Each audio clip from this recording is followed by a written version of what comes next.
Hey guys, welcome back to my channel. Myself Prachi and होने वाली CMA Prachi.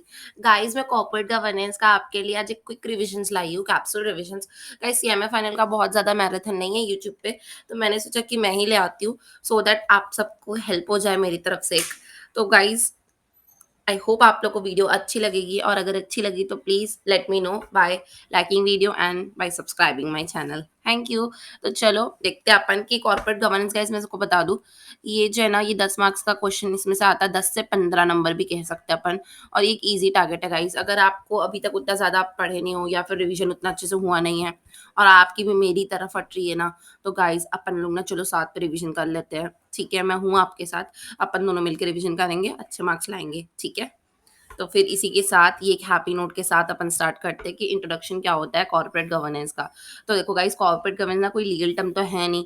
ठीक है, कॉर्पोरेट गवर्नेंस सिर्फ और सिर्फ एक फेयरनेस है, ट्रांसपेरेंसी है और अकाउंटेबिलिटी की एक प्रैक्टिस है, कह सकते हैं अपन। ठीक है, जिससे हम लोग अपने मतलब हर चीज़ को गवर्न कर सकते हैं। गवर्न इन द सेंस, अब सबको मतलब समझाने से बेटर है मैं कि आपको ना रिवीजन ही बता देती हूँ। आई होप कि आपने एक आध बार तो पढ़ा ही होगा सब कुछ, नहीं भी पढ़ा होगा तो ठीक है, इट्स ओके। जनरल इंग्लिश है, समझ में आ जाएगी। ठीक है, 3 टाइप की कॉर्पोरेट गवर्नेंस होती है: फेयरनेस, ट्रांसपेरेंसी, अकाउंटेबिलिटी। ठीक है, ये 3 उसका मतलब है, मतलब इसके ऊपर ही वो चलती है। हर जो ट्रांज़ैक्शन होगा आपका, वो फेयर होना चाहिए, ट्रांसपेरेंट होना चाहिए, मतलब सबको नोन होना चाहिए, और उसके लिए आपको ज़िम्मेदारी लेनी है। ठीक है, आगे बढ़ते हैं। एज़ पर Kumar Mangalam Birla committee, corporate governance is a system in which company are directed and controlled. इसमें अपन डायरेक्ट करते हैं और कंट्रोल करते हैं, और हमारा प्रिंसिपल क्या होता है, बार-बार बोलेंगे अपन। क्या बोलेंगे? Transparency, accountability and fairness, transparency, accountability. ठीक है, फैट हो गया ये। ठीक है, फेयरनेस, अकाउंटेबिलिटी एंड ट्रांसपेरेंसी। ठीक है, ठीक है। उसके बाद फिर एज पर the report of a company must be directed with the sense of responsibility that they have satisfied not only the shareholder but also stakeholder. Guys, I hope आपको पता होगा मतलब स्टेक होल्डर और shareholder के बीच का difference. अगर नहीं पता हो तो अभी मैं बता देती हूँ। शेयर होल्डर्स वो लोग होते हैं जिनके पास शेयर्स होते हैं कंपनी के। स्टेक होल्डर वो लोग होते हैं जिनके पास स्टेक होता है कंपनी का। स्टेक इन द सेंस, वो बैंकर्स भी हो सकते हैं, शेयर होल्डर भी हो सकते हैं, गवर्नमेंट भी हो सकता है, एम्प्लॉयज भी हो सकते हैं, सोसाइटी भी हो सकती है, कोई भी हो सकता है। ठीक है गाइस, तो उन लोग स्टेक है, मतलब उनका स्टेक इन द सेंस, उन लोग वहाँ पे अगर है तो कंपनी चल रही है। अगर गवर्नमेंट बोल देगी मैंने लूँगी लाइसेंस, तो कंपनी कैसे चला लोगे तुम? अगर सोसाइटी सपोर्ट नहीं करेगी तो कैसे चला लोगे तुम? एम्प्लॉयी काम नहीं करेंगे तो ये सारे स्टेक होल्डर्स हैं। ठीक है। Corporate governance has gained attention since 1980 after the Cadbury Committee gave its report in United Kingdom. Guys, हम लोग का ये क्वेश्चन बहुत बार आता है कि कैडबरी कमेटी क्या थी और उनका यूनाइटेड किंगडम में क्या रिपोर्ट थी। इसका क्वेश्चन मैंने आपको स्कैनर में भी दिखाया था कि बहुत बार आता है। ठीक है, तो ये एक इम्पॉर्टेंट है। देखो, अब मैं बता रही हूँ पहला फेज़ कॉर्पोरेट गवर्नेंस का जो था वो क्या हुआ। It started with SEBI guidance and CII code of voluntary governance. ठीक है गाइस, सबसे पहले सीआईआई का कोड्स आया था जिसमें अपन वॉलंटरी गवर्नेंस किए, और सेबी की गाइडलाइंस आई थी। ठीक है, फिर there are reforms in finance ministry and company ministry to make it more transparency. उसके फिर मिनिस्ट्री, फाइनेंस मिनिस्ट्री थी, और जो कंपनी की मिनिस्ट्रीज थी वो लोग क्या किए, इसको और ट्रांसपेरेंट बनाने के लिए इसमें डीसीए को कन्वर्ट कर दिया एमसीए से। ठीक है, एमसीए मतलब क्या होगा, मिनिस्ट्री ऑफ कॉर्पोरेट अफेयर्स में कन्वर्जन हो गया उसका। आप बोलोगे मैम सीआईआई कोड क्या था, तो चलो बताती हूँ। सीआईआई जो था ना, वो स्पेशल इनिशिएटिव लिया था डेवलप करने के लिए, वॉलंटरी मतलब खुद से सब लोग को कोड करना है डेवलप अपना कॉर्पोरेट गवर्नेंस का।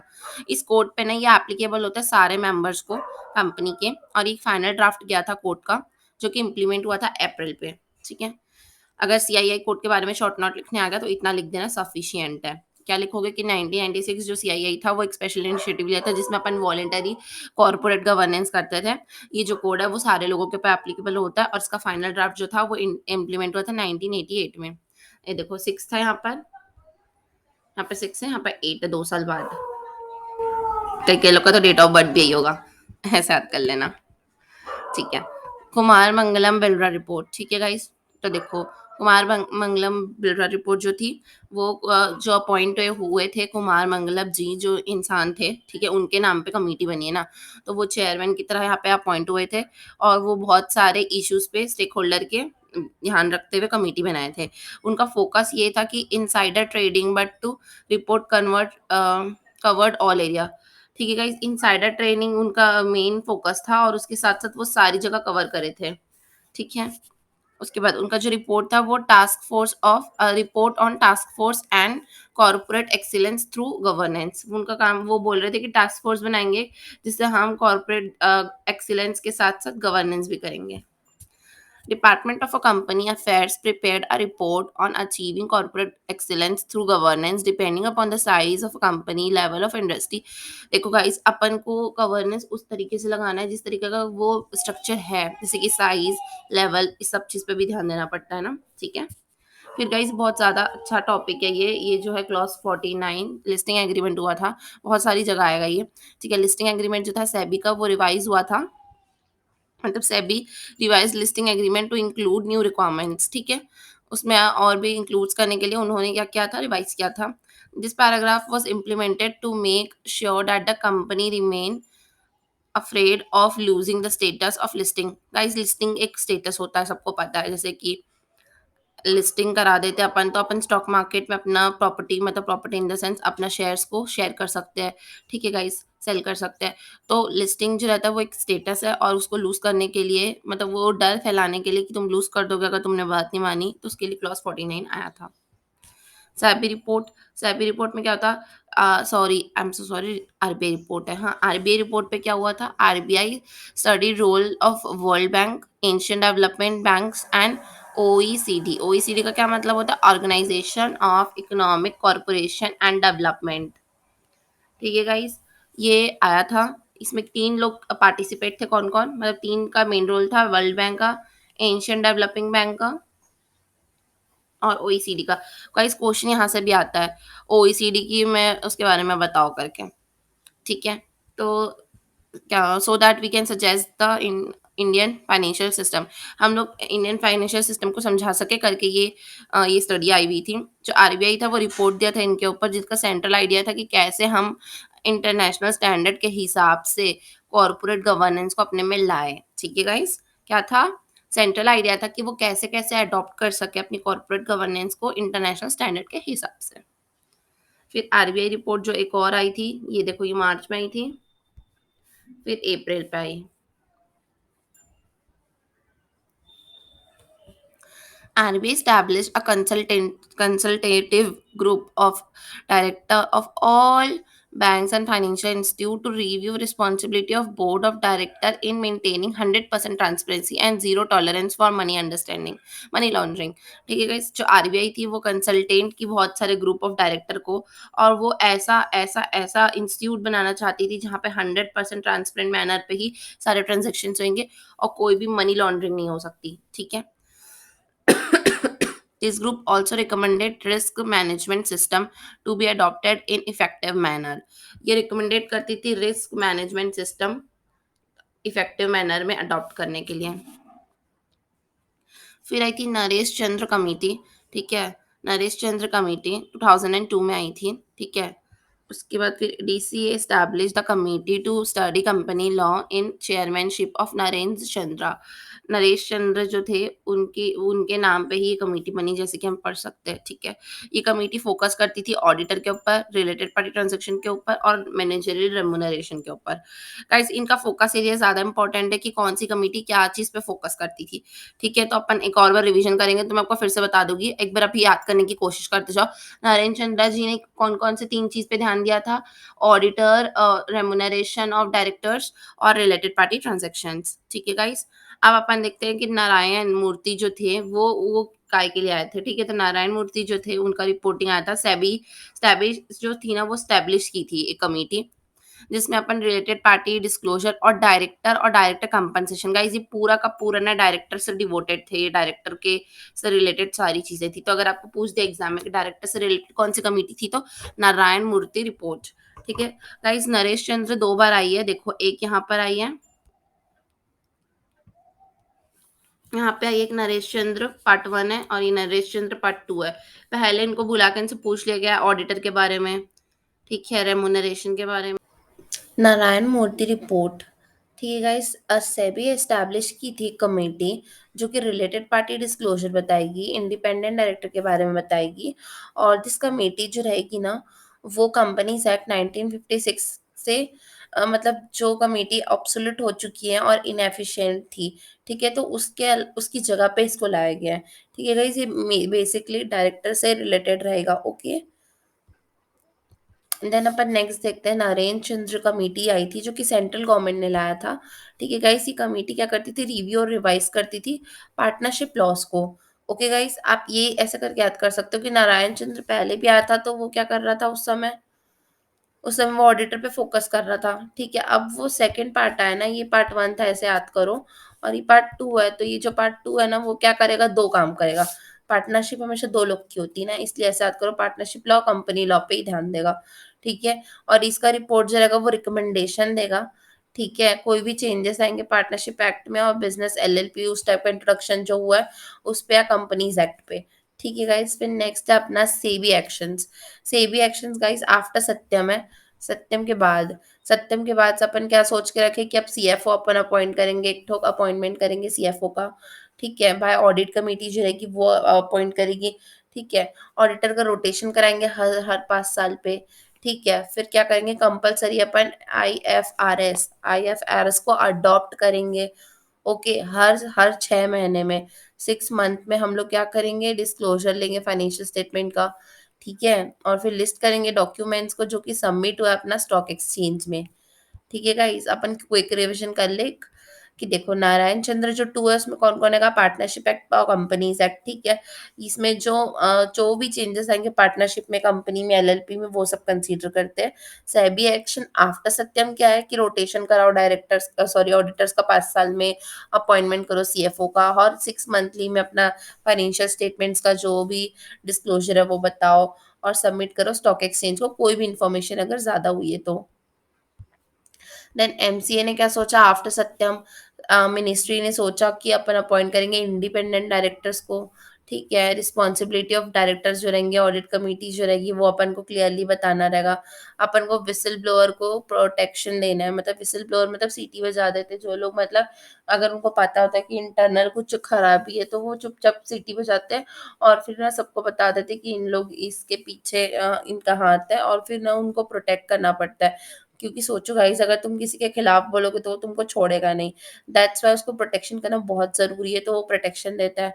फिर फॉर्मल अपॉइंटमेंट करना पड़ता है अपन को डायरेक्टर्स का, लेटर ऑफ अपॉइंटमेंट से करो बोल रहा है ये, ठीक है? लेटर ऑफ अपॉइंटमेंट एक प्रूफ टाइप का रहेगा कि हाँ, फिर अपन को पता है कि ये काम इनका है करके, ठीक है? फिर सेपरेट अपन को चेयरमैन और सीईओ को डेज़िग्नेशन देना अलग-अलग, ठीक है? एस्टैब्लिश करना अपन को नॉमिनेशन और remuneration committee, number of directors बताना है, उसके फिर मैनेजरी रेम्युनरेशन डिसाइड करना है, ट्रेनिंग देना है अपने डायरेक्टर्स को, उनका परफॉर्मेंस इवैल्यूएशन करना है, उनको रोटेशन कैसे करना है स्टैट्यूटरी डायरेक्टर का वो बताना है। ओके गाइस, आई होप आप लोग को क्लियर हुआ होगा। क्विक रिवीजन फिर से कर लेते हैं अपन एमसी एक्शंस का। देखो, सबसे पहले तो अपन अपॉइंटमेंट करेंगे इंडिपेंडेंट डायरेक्टर का और रिस्पॉन्सिबिलिटीज़ बताएँगे। व्हिसल ब्लोअर को हमको क्या करना है, प्रोटेक्ट करना है। ठीक है, फिर लेटर ऑफ डायरेक्टर होगा, मैनेजरी रेम्युनरेशन रहेगा, ट्रेनिंग ऑफ डायरेक्टर रहेगा, परफॉर्मेंस इवैल्यूएशन ऑफ डायरेक्टर रहेगा, नंबर ऑफ डायरेक्टरशिप्स रहेंगी, अपॉइंटमेंट लेटर ऑफ डायरेक्टर रहेगा। ये सब तो डायरेक्टर से रिलेटेड हो गया। अब क्या होगा, चेयरमैन और सीएफओ को अलग-अलग रखेंगे, नॉमिनेशन और रेम्युनरेशन कमिटी रखेंगे और रोटेशन ऑफ ऑडिटर रखेंगे। देन आईटी गवर्नेंस क्या होता है मैम? तो आईटी गवर्नेंस जो होता है ना, तो देखो, मोस्ट ऑफ द कंपनीज जो रहेगी ना वो विटनेस है कि आईटी पेनिट्रेशन के लिए, ठीक है? जो कंपनी अडॉप्ट करती है आईटी ना, वो उनके लिए हेल्प होता है रिसोर्स प्लानिंग और पैकेज प्लानिंग करने में, ठीक है? जो ईआरपी रहता है ना वो बहुत सारे मैनुअल काम को और उनकी गलतियों को रिड्यूस कर देता है, ठीक है?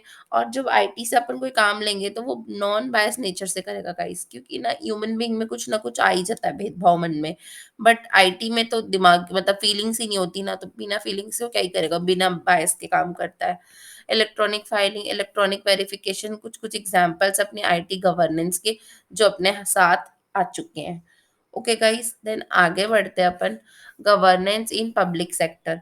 पब्लिक सेक्टर ऑर्गेनाइज़ेशन जो है ना वो भी कमर्शियल होते जा रहा है, शेयर होल्डर और स्टेक होल्डर दोनों के साथ-साथ। आई होप इसका मतलब इनका डिफरेंस तो आपको पता ही होगा। ठीक है? शेयर होल्डर में जो शेयर होता है उनको बोलते हैं शेयर होल्डर, जिनके हाथ में रहता है, और स्टेक होल्डर मतलब bank, government, shareholders, suppliers, सब लोग आते हैं। ठीक है? They should also be vigilant about the corporate governance and CSR, ठीक है गाइस, उनकी भी इच्छा होती है जानने की, ठीक है।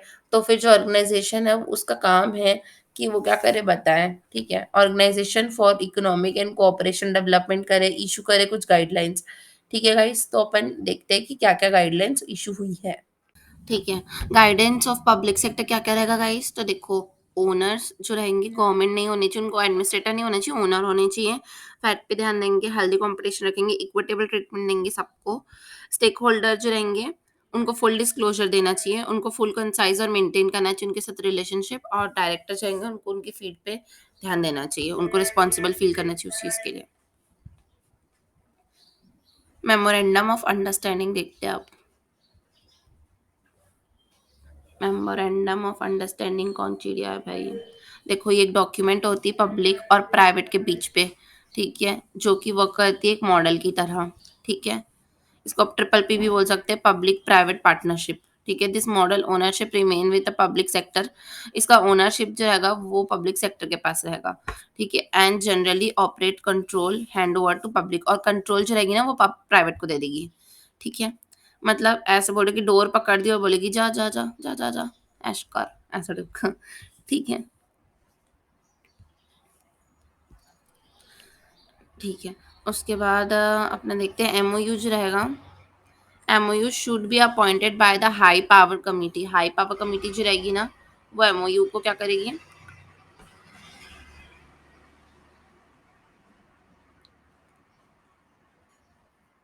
एमओयू जो रहेगी वो अप्रूव करेगी हाई पावर कमिटी को।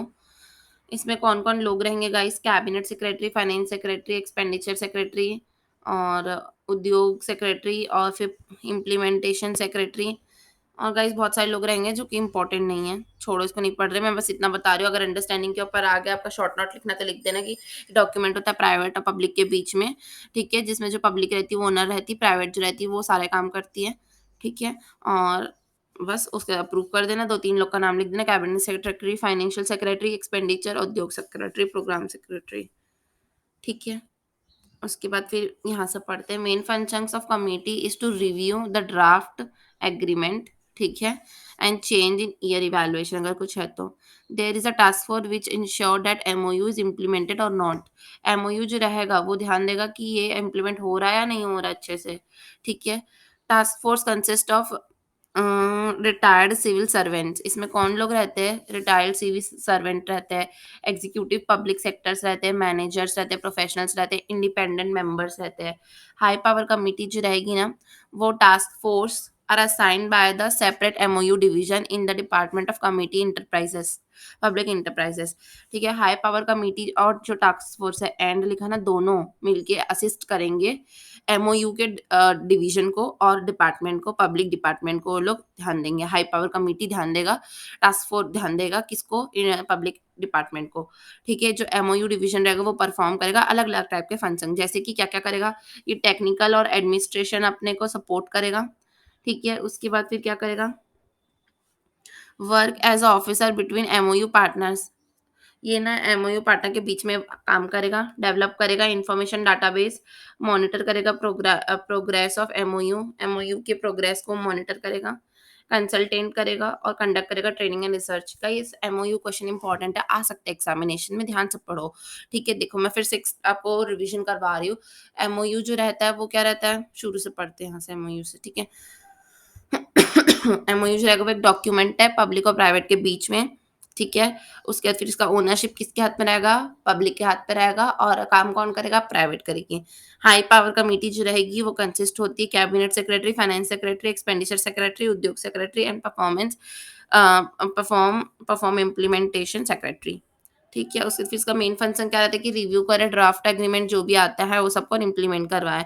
उसके अंदर कौन कौन लोग रहते हैं, तो रिटायर्ड सिविल सर्वेंट्स रहते हैं, ठीक है, एग्जीक्यूटिव पब्लिक सेक्टर्स रहते हैं, और इंडिपेंडेंट मेंबर्स रहते हैं। हाई पावर कमेटी और टास्क कमेटी दोनों मिल के ध्यान रखते हैं पब्लिक इंटरप्राइज का, ठीक है। ये लोग सपोर्ट प्रोवाइड करते हैं, जैसे कि टेक्निकल सपोर्ट हो गया, एडमिनिस्ट्रेशन सपोर्ट हो गया, ये जो इंफॉर्मेशन डाटाबेस को देते हैं, मॉनिटर करते हैं प्रोग्राम को, ठीक है। उसके बाद फिर कंसल्टेंट्स देते हैं उनको, और फिर ट्रेनिंग और डेवलपमेंट और R&D वगैरह देता है।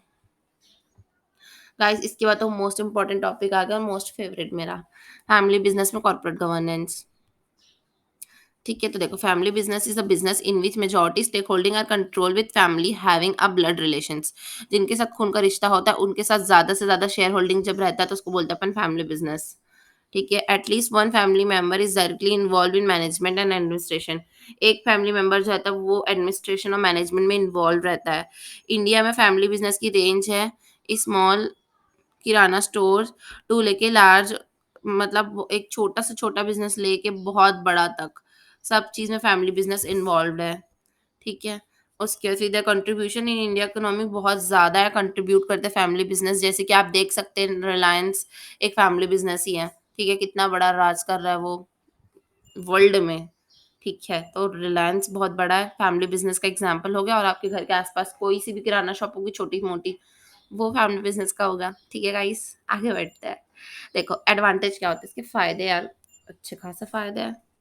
देखो कमिटमेंट, पैशन, डेडिकेशन। ठीक है गाइस, हमारे अंदर हमारे खून में क्या रहता है? Commitment, passion, dedication. It is because the belongingness we feel with other business that motivate us to work far longer hours। Guys अगर तुम्हारा खुद का बिज़नेस है ना, गाइस अपन ना इसको थोड़ा प्रैक्टिकल ओरिएंटेड पढ़ेंगे ताकि हम लोग को ज़्यादा अच्छे से याद रहे, क्योंकि फैमिली बिज़नेस तो अपन यार करते ही हैं ना। ठीक है? तो इसलिए देखो अपन क्या करेंगे, देखो अपना अगर खुद का बिज़नेस रहता है ना तो अपन ज़्यादा कमिटेड फ़ील करते हैं। ठीक है? और ज़्यादा पैशनेट और डेडिकेटेड, क्योंकि गाइस खुद का है ना सब कुछ, खुद का है तो खुद के लिए एकदम ज़्यादा हर कोई करता ही है। ठीक है? फास्ट डिसीजन मेकिंग, अपन जो डिसीजन लेंगे फटाफट ले लेंगे, अपने को तो लेना है, अगर मनाना भी तो किसको मनाना है, घर वालों को ही तो मनाना है, हो जाता है। ठीक है? डीप इनसाइट्स, इंटरेस्टिंग इनसाइट्स, मतलब गाइस राज़, ट्रेडमार्क्स जो होते हैं, जैसे कि अपन फॉर एग्जांपल मैगी का एग्जांपल लेते हैं, मैगी का जो मसाला होता है वो एक ट्रेडमार्क है। ठीक है? वो कोई कॉपी नहीं कर सकता, उसका टेस्ट है, उसका अलग फ्लेवर है। ठीक है गाइस? तो वो जो है ना वो उनका डीप इंटरेस्टिंग इनसाइट्स है। वैसे हर बिज़नेस का कुछ ना कुछ होता है। म्यूचुअल ट्रस्ट, हम लोग को एक-दूसरे के ऊपर ट्रस्ट रहता है जो कि लॉन्ग टर्म लेके जाता है हमारे बिज़नेस को। ठीक है गाइस? 4 पॉइंट है एडवांटेज के, सही-सही लिख के आना, एग्ज़ाम में आ सकता है। Commitment, passion, dedication, fast decision making, deep insights and mutual trust. अब कुछ-कुछ फ़ायदे के साथ-साथ कुछ-कुछ नुकसान है हमारे पास। दुःख के साथ बताना पड़ रहा है मुझे। क्या-क्या नुकसान है गाइस? देखो स्टाफ रिक्रूटमेंट, देखो गाइस इसमें ना जो हमारे बिज़नेस होते हैं ना उसमें ना ज़्यादा लोग ना जुड़ना नहीं चाहते, क्योंकि ना हम लोग ना उनकी ग्रोथ पे उतना ध्यान नहीं देते। हमारी बिज़नेस ग्रोथ हमारा मेन रहेगा और हम लोग वैसा फ़ोकस करते हैं। तो हर स्टाफ का उनका ग्रोथ हो, उनका जो गुड टैलेंट रहता है उन लोग यहाँ जॉइन नहीं कर पाते हैं। ठीक है? क्योंकि उनको ऐसा लगता है कि हमको फ्रीडम नहीं मिल रही करके। ठीक है? रेज़ फंड, प्रैक्टिकली देखा जाए तो ऐसा उतना ज़्यादा कुछ होता नहीं है, बट इसमें लिखा तो पढ़ लेते हैं। फंड रेज़ करने में क्या होता है, डिफ़िकल्टी होती है बोल रहा है, क्योंकि इसमें ओनरशिप जो रहती है वो फैमिली के हाथों में रहती है, तो इसीलिए that's why they prefer debt. तो वो चाहते हैं कि डेट से ही काम चल जाए, मतलब वो क्या करते हैं, बिज़नेस वाले लोग लोन ले लेके बिज़नेस चला लेते हैं, खुद का पैसा नहीं लगाना चाहते, ऐसा बोल रहा है ये। फिर फैमिली कॉन्फ्लिक्ट, मतलब झगड़े होते हैं घर पे, तो वो सब भी अफ़ेक्ट करते हैं बिज़नेस को। Ownership versus management, ownership versus management मतलब ownership and management both get contracted in the same hands and fraud can be take easily. मतलब जो मैनेजमेंट है और जो मैनेजमेंट और जो ओनरशिप दोनों है, वो दोनों एक इंसान के हाथ में होते हैं, जिस वजह से फ्रॉड हो सकता है। फॉर एग्ज़ाम्पल सत्यम, सत्यम का केस आपने सुना ही होगा, उसमें क्या होता है, वो जो इंसान रहता है वो खुद ही रामलिंगम सत्यम जो रहता है वो खुद ही ओनर रहता है वहाँ का और खुद ही मैनेजमेंट का काम करता है, तो उस वजह से फ्रॉड करना उसके लिए उतना ईज़ी हो जाता है। ठीक है, अब मैनेज कैसे करोगे यार? बिज़नेस है तो देखो मैनेज कैसे करोगे, इसको रन स्मूथली करने के लिए हमको कुछ-कुछ काम करने पड़ेंगे, जैसे कि manage diversify options of different family members. हर लोग, हर जितने भी मेंबर्स हैं ना, सबका अलग-अलग पॉइंट ऑफ व्यू होता है, तो उनके पॉइंट ऑफ व्यू को सुनें कृपया करके, ठीक है? फिर क्रिएट करें सक्सेशन प्लान्स। सिब्लिंग्स और कज़िन्स के बीच में अपन क्या करें, एक सक्सेशन प्लान डेवलप करें। Difficulty arise because of generation gap. Guys difficulty तो होती है जनरेशन गैप की वज़ह से, क्योंकि पापा कुछ और सोचते हैं, मैं कुछ और सोचती हूँ, ठीक है? और फिर maintenance the talent of staff which may feel uncomfortable due to lack of professionalism environment. वहाँ पे प्रोफेशनल एनवायरनमेंट होता नहीं, घर की तो बात है, ठीक है? तो उनको अनकम्फर्टेबल ना फील हो करके उनको उनका ध्यान रखें हम, ठीक है? Lack of trust for younger generation in mind of older generation. जो बड़े लोग होते हैं ना, उन लोग सोचते हैं बच्चे क्या करेंगे यार, डुबा देंगे हमारे बिज़नेस को, ऐसा मत फ़ील कराने देना उनको, ठीक है? Regular flow of capital, capital डालते रहो यार बिज़नेस में, बिज़नेस खून है कैपिटल, उसके बिना कैसे चलेगा? तो वो उसको डालते रहो। ठीक है, how to bring corporate governance in family business. तो कॉर्पोरेट गवर्नेंस में अपन कैसे लाएंगे फैमिली बिजनेस को, आई मीन फैमिली बिजनेस को कैसे लाएंगे कॉर्पोरेट गवर्नेंस, दोनों एक दूसरे के अंदर कैसे जाएंगे, देखते हैं चलो। जो बोर्ड ऑफ डायरेक्टर रहेगा ना, वो should have independent director so that they can took without any biasness के बिना अगर कोई काम करना है तो इंडिपेंडेंट डायरेक्टर अपॉइंट कर दो एक ठो। CEO should be appointed blindly without any performance evaluation. CEO किसी को भी अपॉइंट कर लो जिसका मन हो रहा है, ठीक है। Forefather should make succession plan during their life and must be explain to all the better implementation.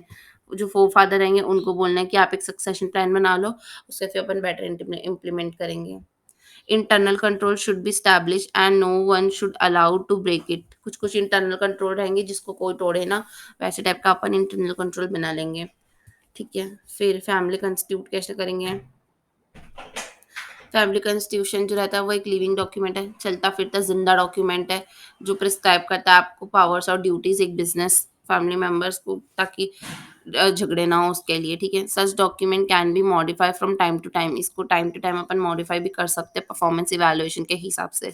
It can disclose all conflict running from business because of family clashes. Family clashes की वजह से ही ये clashes होते हैं, इसलिए document बनाया जाता है जिसमें इसको जिसको अपन आर्टिकल ऑफ एसोसिएशन बोलते हैं in terms of company law, ठीक है। स्टेजेस गाइस, स्टेजेस आता है एग्जाम में, स्टेजेस कौन कौन से होते हैं देख लेते हैं गाइस। 3 टाइप के स्टेज होते हैं, स्टेज 1, स्टेज 2 और लास्ट स्टेज।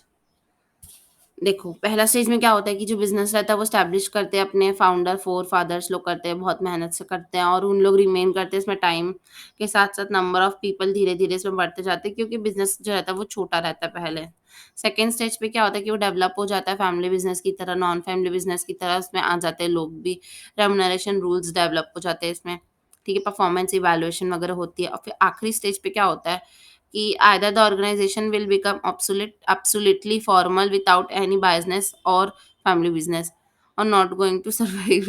मतलब थर्ड स्टेज पे तो ऐसा हो जाता है, या तो वो क्या हुआ, फॉर्मल बन जाता है पूरा, या तो वो फैमिली बिजनेस बन के रह जाता है जो कि अब सर्वाइव नहीं कर पाएगा, ठीक है। और क्या चैलेंजेस हो सकते हैं फैमिली बिजनेस के गाइस, तो इनोवेशन और कॉम्पिटिटिव एडवांटेज। हम अगर इनोवेशन नहीं करेंगे ना तो हमारा बिजनेस पीछे रह जाएगा, इसलिए इनोवेशन, जो टैलेंट है, जो एम्प्लॉयी है उनको रिटेन करना हमारा काम है, उनको भगाना नहीं है। सक्सेशन चैलेंजेस, हमारा बिज़नेस आगे ऑटोमेटिकली लोगों के ऊपर डिपेंड रहता है, तो सक्सेशन चैलेंजेस भी रहता है कि सामने वाला आगे वाला करना चाहता है कि नहीं काम। न्यू टेक्नोलॉजी, टेक्नोलॉजी के साथ अपन को अपडेटेड फील कर रखना चाहिए। फिर इंटरनेशनल चैलेंजेस ये है कि बहुत सारे फॉरेनर प्लेयर्स भी आते हैं, तो उनके साथ भी हमको चैलेंज फेस करना है।